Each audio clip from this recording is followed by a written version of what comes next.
ሰላም ጤና ይስጥልኝ። ዛሬ በዓለም ታሪክ ውስጥ በጣም በዲክታተርነት የሚታወቀው ቭላድሚር ፑቲን ነው የምናወራው። እስከ መጨረሻ አብራችን ቆዩ።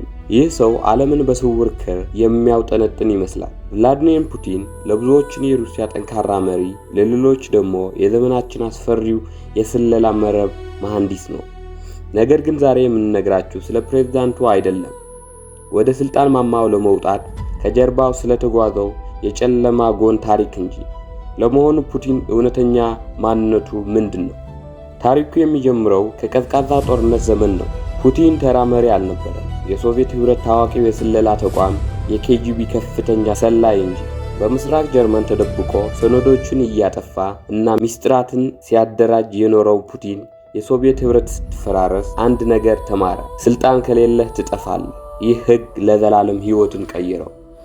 እንደ አውሮፓውያን አቆጣጠር በ1999 ፑቲን ገና የጠቅላይ ሚኒስትርነት ወንበር ላይ እንደተቀመጠ በሩሲያ ዋና ከተሞች በአፓርታማዎች ላይ ተከታታይ የቦምብ ፍንዳታ ደረሰ። በመቶዎች የሚቆጠሩ ንጹሃን ሩሲያውያን ሞቱ።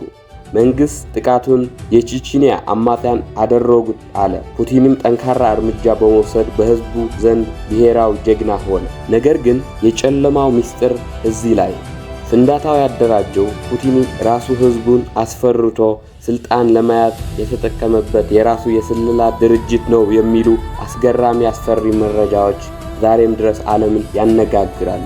በፑቲን ሩሲያ ውስጥ መቃወም ዋጋ ያስከፍላል። ያ ዋጋ ደግሞ ህይወት ነው።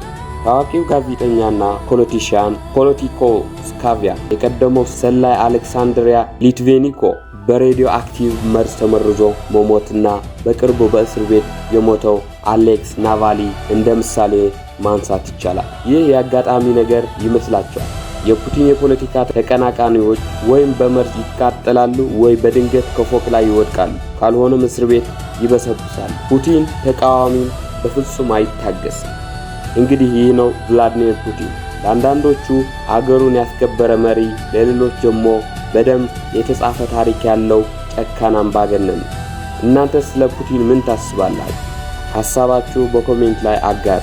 ቪዲዮውን ከተመቻችሁ ላይክ እና ሰብስክራይብ ማድረግ እንዳትረሱ። ቻው።